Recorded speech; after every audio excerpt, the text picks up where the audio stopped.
درباره وی مجاره و گوتوبیجه که دگل زور برز سیفالدین نسل النبی اکادمیسین و نویسکار استانبول برای سکایپی گوتوبیج دیکن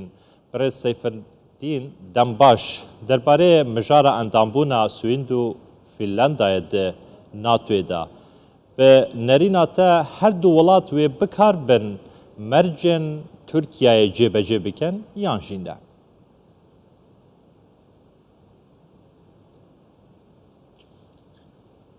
بله نها دوی دستپیک ده ام بزانه بن هر دو دولت امبیشن فنلندیا و سوئد جی دولت حقوق نه دولت عدالت نه بو وی که يعني سياسات لسر باندورا سياسات لسر كاري امي بيجن حوالاتيا زيادة نينا حمو بريا حقوق وكاري خد مشينش اجبو وی که تشتکا کو حقوق و دولتا مساعده نده سیاست نکاره کو باندوری لسر بگیر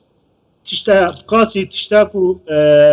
حقوق و عدالت مساعده سیاست مداره بکی و بکاربن شرط و مرجع پیک بینن اگر یعنی تشتا بلی و وکی کو هنجی دزانن سروک وزیر فنلندیا یه سوید گو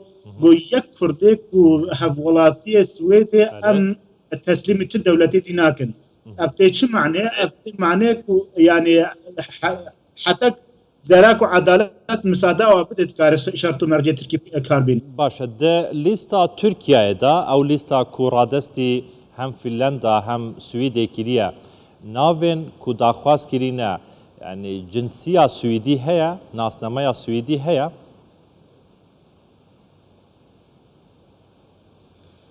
انها تشتكي او هي يك جوا كسي كود ليستي دا نها جانا خوش دست هاي مخابن وهناك جوا هفولاتيه تركينا اجا هفولاتيه و دولتانا وهناك دي جي هي دوزي و بردوامن كسي كي كو دوزي و بردوام جيبه نكارن او بكن اگر کو مافي و هبل لوا دولتا باواي بنابري ياجب اواي وزختو امي زختا كشتني يانجي جانز دستاني هبه تسليم ناكن اف قوتني تركي بيجي تركي جي تزاني اف دولتي دي عدالتنا و باندورا سياسة السر اوينيناش بو فيه كي اف قوتني واج بو سياسات مال ديا باندورا سروا دولتاي زور باشه برای سیفالدین لگوری او پروپوزال او یادشتا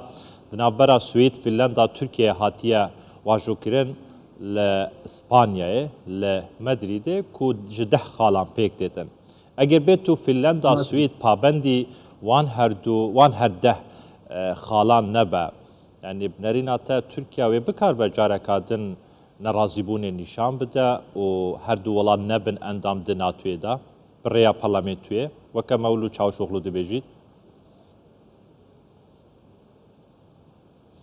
يعني براستي نها بيوستكو انفي بيجن نها اندامك اما بيجن كيتيا ناتوي ويك اندام جيبتو بك يعني نرازي بناخوا النشان بده يعني دولتك كلها باندامي ما في حد دولتك هيكو او بكي ابها لتركيا راضي بويا راضي بويا تركيا بله راضي بوا لبله كو شرط مرج نو نجه كو بيجي يعني از با شرط مرج كو مداينه بروا نها نجه از او ناكم لبله ايرو بيواجو دا وقتاكم بيواجو شرنا برا روسيا واوكرانيا ديت وامي بيجن افريقيه نافنتوي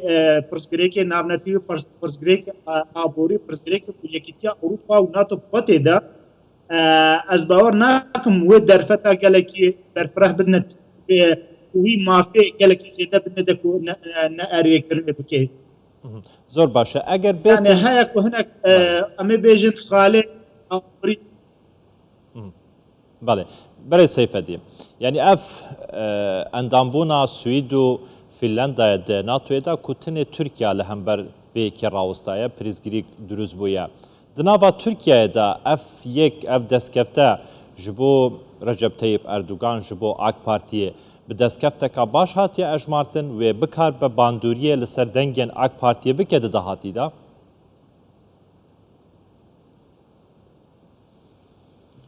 Yani براستی Erdoğan partiya wî dikare ku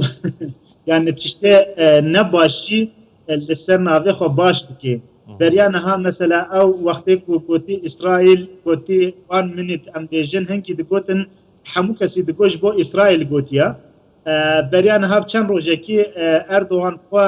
anî ziman ku ew 1 minute ew gotina ku min gotî min negotiye İsraîl û